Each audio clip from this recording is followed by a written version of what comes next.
understand that you have been at the dedication of quite a number of the 8 houses of worship that we now have throughout the world. Can you tell us about that? Well, the first one I was at was when I was a young girl for the dedication of the Australian Baha'i House of Worship. And then I had the opportunity to go to the dedication in the mid-80s to both India and to Samoa.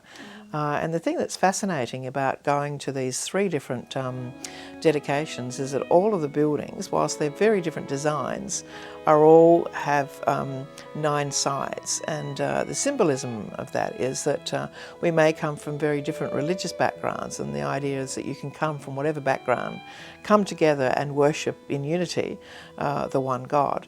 And so, for example, I remember being in the Baha'i House of Worship in Samoa, and it has a unique design feature to it where you look up into the dome, but in the Samoan temple there is glass between each of the panels, and so you look up and you see the blue sky and the clouds going past, and it's really this really great sense of the sacred because it's built around the notion of a fali.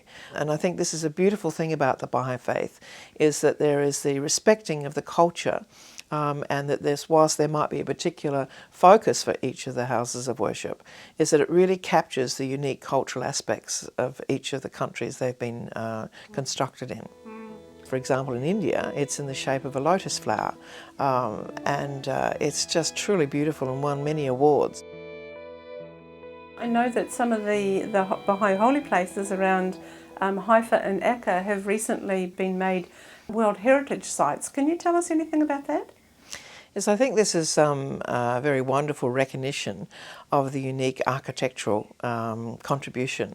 We have in Haifa the Shrine of the Bab, and that is the resting place of the remains of the Bab, who was the forerunner to Baha'u'llah, and eventually Abdu'l-Bahá was able to erect a structure around which ultimately the Shrine of the Bab, which is this magnificent building that sits on Mount Carmel, and just recently they've renovated it to upgrade the gold tiles that create this shining form. And because the Bab, so much of his time is spent in darkness, is that this is illumined every night, and so there's this tremendous sense of light and the glow that sort of emanates from Mount Carmel is truly magnificent.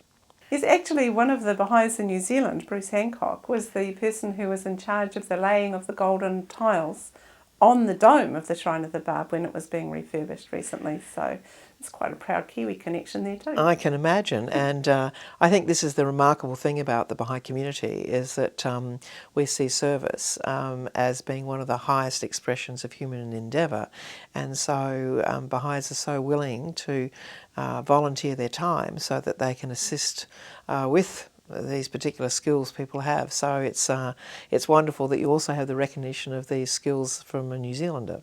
Yes, yes. And coming back again to the houses of worship, tell us how they connect to this whole concept of service. Well, we refer to them as the silent teachers, in that, for example, we've just had our 50th anniversary of the dedication of the Baha'i Temple in Australia, and the local mayor gave this wonderful presentation about saying how that this, for the 50 years that the Baha'i Temple has stood in Mona Vale, that it really has been a beacon, and he said not only of light, but he said also of hope for humanity. And that the purpose of these public houses of worship is that everybody's welcome to come to it as a place of prayer and meditation. But this is the early stages of the evolution of the Baha'i community, and the future vision is that around the temple will be a series of dependencies. And so, for example, senior citizens, or you have educational facilities or health facilities. So it's the idea that it should always be of service to humanity, and that the whole purpose of Baha'u'llah's revelation is to see a transformation in the lives of society and community where it's based on equality, where it's based on justice, where it's based on unity. And so the houses of worship really, as this mayor said, offer a beacon of hope to humanity, that it is possible for us to work collectively to change the fortunes of humanity. It sounds, Arini, as if the Baha'i faith really inspires and informs your whole life. It has a huge impact on your life. I've been extremely fortunate, Bev, because I've had the opportunity to travel around the world many times, and this time is no exception, that no matter where you go, you meet with Baha'is and you see we're all working for the same purpose. The degree of joy, of love and harmony makes you realise it is possible to transform the fortunes of humanity.